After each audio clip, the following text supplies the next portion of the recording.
السلام علیکم ورحمۃ اللہ وبرکاتہ۔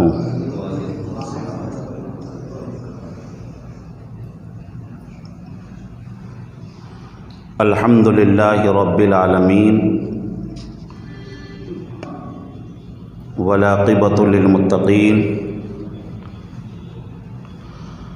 والصلاة والسلام علی سید المرسلین، اما بعد فاعوذ باللہ من الشیطان الرجیم، بسم اللہ الرحمن الرحیم۔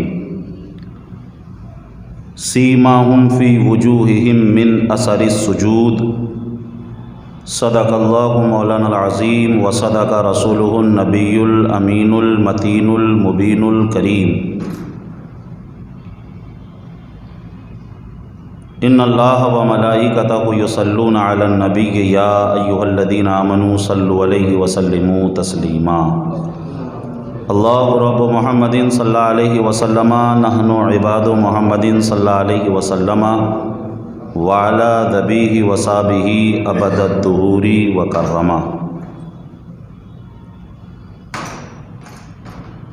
خطبہ مسنونہ کے بعد قرآن عظیم والفرقان حمید کی جس آیہ کریمہ کی تلاوت کر کے میں نے اپنے سارے وجود کو مشرف و منور بنایا، پروردگار عالم اس کے حوالے سے مجھے حق پیغام آپ تک پہنچانے کی توفیق عطا فرمائے۔ جس آیہ کریمہ کی تلاوت کی اللہ تعالیٰ اس میں ارشاد فرما رہا ہے، سیماہم فی وجوہہم من اثر السجود، سجدوں کا اثر پیشانیوں میں نشانی کی طرح روشن ہوتا ہے۔ یہ اس آیہ کریمہ کا مفہومی ترجمہ ہے۔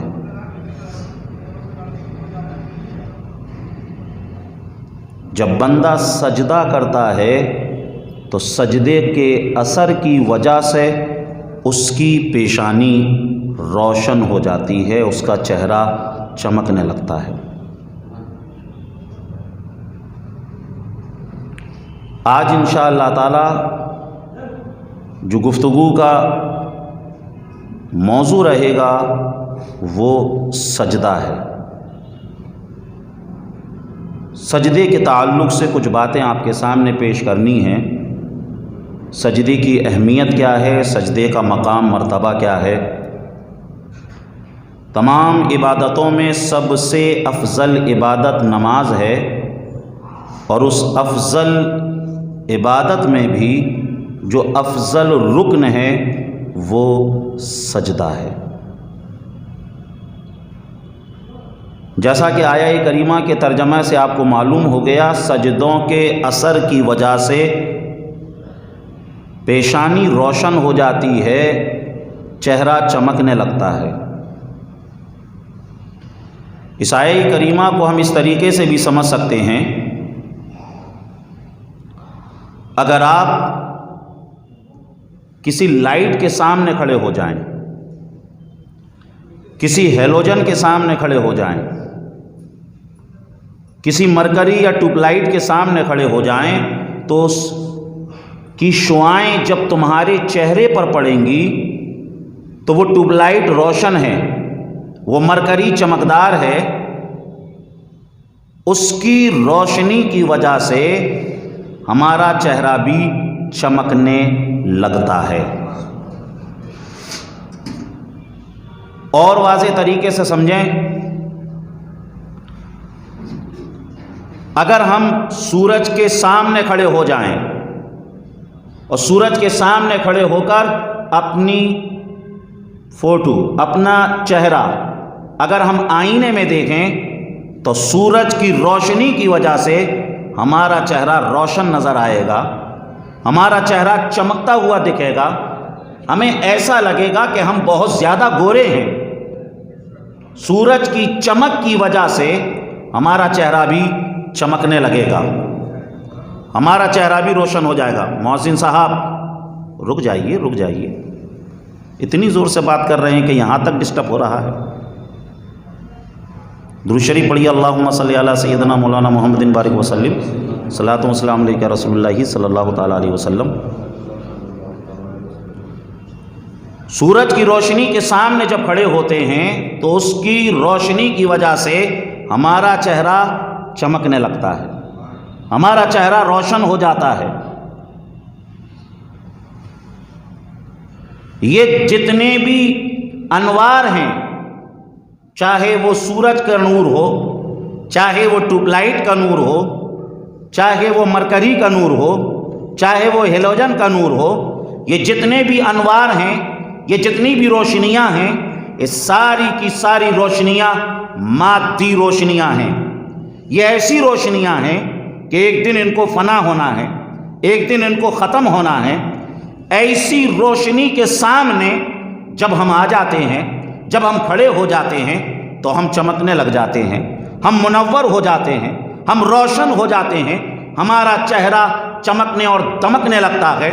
عزیزان محترم، اب آئیے اس آیہ کریمہ کو سمجھیں جس آیہ کریمہ کے اندر اللہ نے فرمایا سیماہم فی وجوہہم من اثر السجود، کہ سجدوں کے اثر کی وجہ سے پیشانیاں روشن ہو جاتی ہیں، پیشانیاں چمکنے لگتی ہیں، چہرے منور ہو جاتے ہیں۔ اللہ تعالیٰ قرآن عظیم کے اندر ارشاد فرما رہا ہے انی وجہت وجہی للذی فطر السماوات والارض حنیفا وما انا من المشرکین ان صلاتی ونسکی ومحیای ومماتی للہ رب العالمین۔ مطلب یہ ہے کہ جب بندہ نماز کے لیے کھڑا ہوتا ہے، جب بندہ سجدے کے لیے کھڑا ہوتا ہے تو وہ کس طرف منہ کرتا ہے؟ وہ کعبے کی طرف منہ کرتا ہے۔ اس کی توجہ کدھر ہوتی ہے؟ اس کی توجہ اس طرف ہوتی ہے جو زمین کا بھی بنانے والا ہے، جو آسمان کا بھی بنانے والا ہے، جو ساری کائنات کا بنانے والا ہے، اس کی طرف اس کی توجہ ہوتی ہے۔ اور زمین و آسمان کا خالق کون ہے؟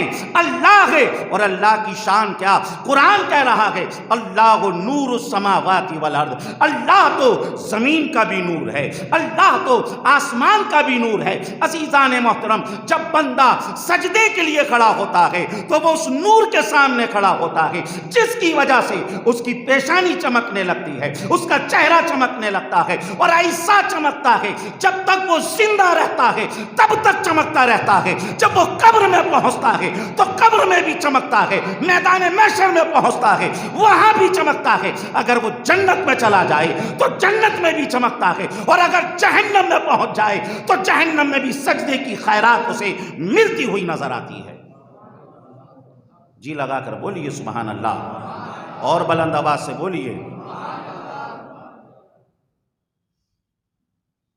یہ مادی انوار ان کے سامنے کھڑے ہوں تو اس وقت تک چمکتے ہیں جب تک ہم ان انوار کے سامنے کھڑے ہیں۔ جیسے ہی نور سے ہٹے پھر ہمارا چہرہ وہی دھندلا نظر آنے لگے گا، اصل ہیئت پہ پہنچ جائے گا۔ اور یہ مادی انوار جو انوار ہیں یہ جو چمکائیں گے نا، وہ صرف ہمارے کپڑوں کو چمکائیں گے، وہ صرف ہمارے چہرے کو چمکائیں گے، وہ صرف ہماری ظاہر کو چمکائیں گے، مگر سجدوں سے اللہ وہ نور عطا فرماتا ہے، نہ صرف چہرہ چمکتا ہے بلکہ انسان کی باطن بھی چمکتا ہوا نظر آتا ہے، انسان کا دل بھی چمکتا ہوا نظر آتا ہے، انسان کی روح بھی منور ہوتی ہوئی نظر آتی ہے۔ سجدوں سے پیشانیاں روشن ہو جاتی ہیں۔ اور جہنم میں کس طریقے سے سجدے کی خیرات ملے گی؟ بخاری شریف کی حدیث حضور نے فرمایا یحرم اللہ النار علی صورہم، رواہ البخاری فی صحیحہ او کما قال النبی صلی اللہ علیہ وسلم۔ حضور نے فرمایا کہ جہنم کے اوپر اللہ نے حرام کر دیا ہے کہ وہ اس جگہ کو جلائے جس جگہ پر آدمی سجدہ کرتا ہے، یعنی جس پیشانی پہ سجدہ کرتا ہے۔ تو جہنم کے اندر جہنم تمام چیزوں کو جلائے گی مگر پیشانی کو نہیں جلائے گی۔ مسند امام احمد ابن حنبل کی حدیث، جنتی جنت میں ہوں گے، جہنمی جہنم میں ہوں گے، سب کا حساب کتاب ہو جائے گا۔ اللہ فرشتوں کو حکم دے گا اے فرشتوں جہنم میں ان لوگوں کو نکالو جنہوں نے شرک نہیں کیا ہے، یعنی جنہوں نے کلمہ پڑھا، جو مسلمان ہیں اور کسی گناہ کی وجہ سے اگر وہاں چلے گئے ہیں تو انہیں نکالو۔ اب فرشتے جہنم میں دیکھیں گے، کیسے پہچانیں گے فرشتے؟ وہاں تو جل بھن کر سب خاک ہو رہے ہوں گے، مگر فرشتے پہچانیں گے تو سجدوں کی وجہ سے پہچانیں گے، پیشانیوں کی وجہ سے پہچانیں گے، کیونکہ سجدے کی جگہ کو جہنم کی آگ نہیں جلائے گی۔ تو سجدوں کی خیرات نہ صرف دنیا نہ صرف آخرت بلکہ جنت اور جہنم کے اندر بھی ملتی ہوئی نظر آئے گی۔ جنت اور جہنم کے اندر بھی سجدوں کا اجر ہمیں ملتا ہوا نظر آئے گا۔ تو اس لیے بندے کو چاہیے کہ وہ زیادہ سے زیادہ سجدہ کرے۔ اور سجدہ کرتے کیسے ہیں؟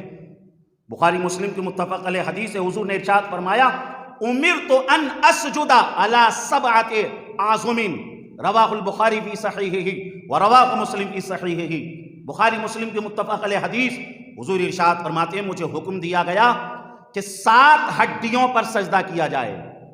جب ہم سجدہ کرتے ہیں تو دونوں پیروں کی ہڈیاں بھی زمین پر ہوتی ہیں، گھٹنوں کی ہڈیاں زمین پر ہوتی ہیں، دونوں ہاتھوں کی ہڈیاں زمین پر ہوتی ہیں، اور چہرے کی ہڈی بھی زمین پر ہوتی ہے۔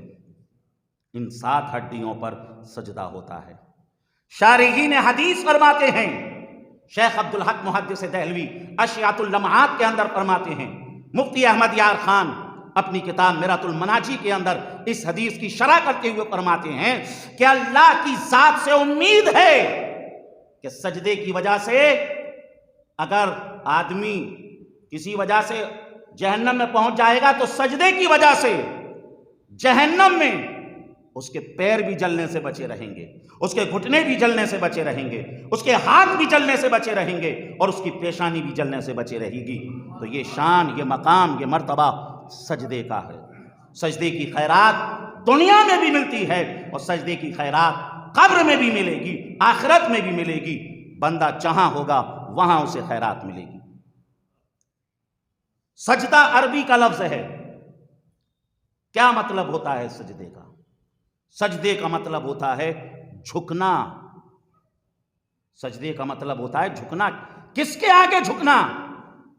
اللہ کے آگے جھکنا۔ حضور کی حدیث ہے، حضور ارشاد فرماتے ہیں من تواضع للہ رفعہ اللہ، جب بندہ اللہ کے لیے جھکتا ہے تو اللہ تو اسے پھر بلند فرما دیتا ہے، اللہ اس کے درجات کو اونچا فرما دیتا ہے۔ وہ جھکتا رب کے لیے ہے، اور سجدے میں جا کر کیا کہتا ہے؟ سبحان ربی العالی، سبحان ربی العالی، سبحان ربی العالی، سبحان ربی العالی۔ مولا پاکی تیرے لیے ہے، مولا بلندگی تیرے لیے ہے، مولا اونچائی تیرے لیے ہے، مولا عظمتیں تیرے لیے ہیں، مولا رفعتیں تیرے لیے ہیں۔ اب اس بندے کے کہنے سے مولا اونچا نہیں ہوگا، مولا تو اعلیٰ ہے، مولا تو اونچا ہے، مگر یہ بندہ جو سجدے میں کہہ رہا ہے سبحان ربی العالی، سبحان ربی العالی، اس سجدے کی وجہ سے، اس تسبیح کی وجہ سے مولا اس بندے کو اعلیٰ فرما دے گا، اس بندے کو اونچا فرما دے گا۔ اگر بندہ چاہتا ہے کہ وہ اونچا ہو جائے تو وہ سجدہ کرے۔ اس سجدے سے کیا ہوتا ہے؟ آج ہم چاہتے ہیں کہ کسی پاورفل سے جڑ جائیں، کسی پاورفل کے قریب ہو جائیں، یہی چاہتا ہے، ہر ایک آدمی چاہتا ہے۔ اگر رشتہ داروں میں بھی جو ہے نا کوئی نیتا بن جائے نا تو آدمی ان میں بھی رشتہ داریاں ڈھونڈ لیتا ہے اور کہتا ہے وہ تو ہمارے فلاں ہیں، وہ تو ہمارے ڈھکاں ہیں۔ آدمی پاورفل سے جڑنا چاہتا ہے۔ بتاؤ اس کائنات میں اللہ سے بھی پاورفل کوئی ہو سکتا ہے؟ ان اللہ علی کل شیء قدیر، وہ ہر چیز پر قادر ہے۔ واللہ الذی لا الہ الا ھو عالم الغیب والشہادۃ ھو الرحمن الرحیم، واللہ الذی لا الہ الا ھو الملک القدوس السلام المؤمن المہیمن العزیز الجبار المتکبر، سبحان اللہ عما یشرکون، واللہ الخالق البارئ المصور لہ الاسماء الحسنی یسبح لہ ما فی السماوات والارض وہو العزیز الحکیم۔ سب سے زیادہ اگر پاورفل کوئی ہے، کوئی طاقت و قوت والا ہے تو وہ اللہ ہے، وہ اللہ ہے۔ ہم جو ہے ان کمزوروں سے جڑنا چاہ رہے ہیں، ان سے قریب ہونا چاہ رہے ہیں۔ اللہ کے قریب ہوئیے، اللہ سے جڑیے، اللہ سے اپنے رشتے کو مضبوط کیجئے۔